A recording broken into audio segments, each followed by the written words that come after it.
News చూస్తున్నాం. America అలాగే వెనుజువేలాపై మధ్య జరిగినటువంటి యుద్ధానికి సంబంధించినటువంటి అప్డేట్ ఇది. ఒకవైపు అమెరికా అధ్యక్షుడు యుద్ధాన్ని ఆపుతున్నామని చెప్తూనే మరో దేశం వైపు యుద్ధాన్ని ప్రకటిస్తూ ఉన్నారు. ఒకవైపు కరేబియన్ జలాలపై యుద్ధ మేఘాలు కమ్ముకొస్తూ ఉన్నాయి. యుద్ధానికి కాలు దువ్వుతోంది అమెరికా. అయితే వెనుజువేలా ఆక్రమణ దిశగా అడుగులు వేస్తోందని అనుకోవచ్చా? మరి దీన్ని చూస్తే మనకి అర్థమైపోతుంది. అయితే జలాంతర్గాములు, అత్యాధునిక ఫైటర్ జెట్ల మహరింపు, 10,000 మంది బలగాలతో కరేబియన్ జలాల్లోకి ఒక్కసారిగా ప్రవేశిస్తూ ఉన్నాయి. ఏ క్షణమైన వెనుజువేలాపై అటాక్ జరిగే ఛాన్స్ అయితే ఎక్కువగా కనిపిస్తూ ఉంది. అమెరికా చర్యలపై ఒకవైపు వెనుజువేలా అధ్యక్షుడు స్పందిస్తూ ఉన్నారు.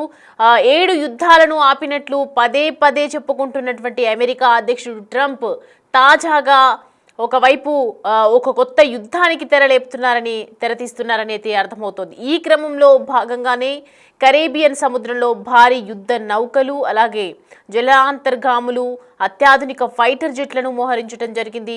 ప్రపంచంలోనే అత్యధిక చమురు నిల్వలను ఉన్నటువంటి దేశం చుట్టూ ఇవి సమయం కోసం ఎదురు చూస్తూ కాచుకు కూర్చున్నాయని చెప్పొచ్చు. అయితే దీంతో కరేబియన్ జలాలపై ఒకవైపు యుద్ధ మేఘాలు కమ్ముకొస్తూ ఉన్నాయి. ఏ క్షణమైన అమెరికా దళాలు వెనుజువేలాపై చొరబడచ్చని ఒకవైపు ప్రచారం జరుగుతుంది. అయితే వెనుజువేలా ముఠాల నుంచి మాదక ద్రవ్యాలు అమెరికాను ముంచెత్తుతున్నాయని ట్రంప్ మొదటిసారి నుంచి చెప్తూనే ఉన్నారు. కానీ అది ఎంతవరకు నిజం అనేది మాత్రం ఏ దేశాలు కూడా దీనికి యాక్సెప్ట్ చేయలేదు. తాజాగా ఆ ముఠాలను అంతం చేసేందుకు సైనిక దళాలను ఒకవైపు రంగంలోకి దింపాయని చెప్పొచ్చు. ఈ ముఠాలతో వెనుజువేలా అధ్యక్షుడు నికోలస్ మదురోకు కూడా సంబంధాలున్నాయని ఒకవైపు ట్రంప్ కార్యవర్గం ఇప్పటికే తీవ్ర ఆందోళన వ్యక్తం చేసింది. అయితే ఆయన పట్టించే సమాచారం ఇస్తే ఏకంగా $50 మిలియన్, దాదాపు 430 కోట్లు బహుమతి ప్రకటించింది. ఇటీవలే మధురో సర్కార్ కూడా ఇక రోజులు లెక్క పెట్టుకోవాలని ట్రంప్ స్వయంగా సోషల్ మీడియాలో ఒకవైపు హెచ్చరించారు. కానీ మధురో ఎన్నికను అమెరికా గుర్తించడం లేదని శ్వేత సౌథం ప్రెస్ సెక్రటరీ కరోలిన్ లెవిట్ వెల్లడించారు. దీంతో అక్కడ ప్రభుత్వాన్ని కూల్చే ఉద్దేశం కూడా ట్రంప్ కార్యవర్గానికి ఉన్నట్లు కూడా తెలుస్తూ ఉంది. అయితే ఇటీవలే డ్రగ్స్ బోటు అంటూ ఓ పడవను అమెరికా USA దళాలు ముంచేయటం జరిగింది. దీంతో 11 మంది కూడా అక్కడ మరణించడం జరిగింది. అయితే అమెరికా మోహరింపులను మధురో తప్పుపట్టడం జరిగింది. గత 100 ఏళ్లలో తమ దేశం ఎదుర్కొంటున్నటువంటి అతిపెద్ద ముప్పు అని ఒకవైపు చెప్తూ ఉన్నారు. దీనికి సంబంధించి గత 100 ఏళ్లలో తన దేశం ఎదుర్కొంటున్నటువంటి అతి ముప్పు గురించి కూడా విశ్లేషిస్తూ ఉన్నారు. అయితే 8 నౌకల్లో 1200 క్షిపణులను తమపై గురిపెట్టారని ఆరోపించడం జరిగింది. అయితే వెనుజువేలా నుంచి మాదక ద్రవ్యాల ముఠాలు పనిచేస్తున్నాయని చెప్పినటువంటి ట్రంప్ ఆరోపణలు వాస్తవమే. దళాలకు దొరికినప్పుడు కూడా ఇటు సముద్రంలో పారబోసే కొకైన్ దెబ్బకు కూడా అక్కడి షార్క్ చేపల్లో కూడా దాని ఆనవాళ్ళు ఉంటున్నాయంటే అక్రమ రవాణా స్థాయిని మనం ఒక్కసారిగా అర్థం చేసుకోవచ్చు. కానీ డ్రగ్స్ను సముద్రంలో పట్టుకొని ఇటు నిందితులను అరెస్టు చేయడానికి ఇంత భారీ సంఖ్యలో యుద్ధ నౌకలు, అలాగే ఫైటర్ జెట్లు అవసరమా అన్నదే ఇప్పుడు ఉన్నటువంటి సందేహానికి గురి చేస్తున్నటువంటి సందేహాస్పదం అనే చెప్పొచ్చు. అయితే వాస్తవానికే ప్రపంచంలోనే అతిపెద్ద చమురు నిల్వలు వెనుజువేలాలో ఉన్నట్లు నిర్ధారణ అయ్యింది ఒకవైపు. కానీ statistical review of world energy లెక్కల ప్రకారం చూసుకుంటే 2021 నాటికి ఈ దేశంలో 48,000 మిలియన్ టన్నుల చమురును కూడా గుర్తించడం జరిగింది. ఇది సౌదీలో నిల్వల కంటే అధికమని చెప్పొచ్చు. ప్రపంచం చమురులో 17% సమానం. కానీ ప్రపంచ చమురు వ్యాపారంలో ఈ దేశం ప్రపంచ చమురు వ్యాపారంలో చూసుకుంటే ఈ దేశం ఒక 0.8 అంటే 0% అనే చెప్పొచ్చు మనం అప్రాక్సిమేట్గా చూసుకుంటే. అయితే అమెరికా అక్కడి ప్రభుత్వ రంగ కంపెనీ పెట్రోలియస్ డే వెనుజువేలా SA కూడా ఆంక్షలు విధించడమే దీనికి కారణంగా తెలుస్తోంది. అగ్రరాజ్యంతో పాటు కెనడా, ఐరోపా సమాఖ్య తదితర దేశాలు కలిసి 300 ఆంక్షలు విధించడం జరిగింది. 300 నుంచి 350 వరకు ఆంక్షలు కూడా విధించడం జరిగింది. ట్రంప్ తొలిసారి అధికారంలోకి వచ్చినప్పుడు వెనుజువేలాలో చమురు రిజర్వులను అమెరికా ఒకవైపు స్వాధీనం చేసుకోవాలని కూడా చెప్పడం జరిగింది. 2017లో ఓ ఇంటెలిజెన్స్ బ్రీఫింగ్ సందర్భంగా ఆయన మాట్లాడుతూ వెనుజువేలాపై ఎందుకు యుద్ధం చేయడం లేదని ప్రశ్నించారు. అయితే వాళ్ళ వద్ద ఉన్నటువంటి చాలా చమురు కూడా ఉన్నట్లుగా తెలుస్తుంది. అయితే భౌగోళికంగా తమకు చాలా దగ్గర అని మనకు చాలా దగ్గర అని ఆయన వ్యాఖ్యానించడం జరిగింది.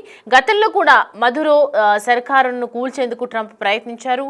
2023లో ఉత్తర కరోలినా రిపబ్లికన్ పార్టీ సభలో ప్రసంగిస్తూ కూడా ఆయన నేను గతంలో పదవిని వీడే సమయానికి కూడా వెనుజువేలా కుప్పకూలడానికి ఒకవైపు సిద్ధంగా ఉన్నాను అని చెప్పడం జరిగింది. మేము దానిని ఆక్రమించుకునే వాళ్ళం, కానీ దాని చెమురు మొత్తాన్ని తీసుకునే వాళ్ళం, ఇప్పుడు దాని నుంచే చెమురు కొంటున్నామని ఒకవైపు పేర్కొన్నారు. ట్రంప్ మనసులో ఈ ఆలోచన ఎప్పటి నుంచో ఉందనే దానికి నిదర్శనంగా మారిందని చెప్పొచ్చు.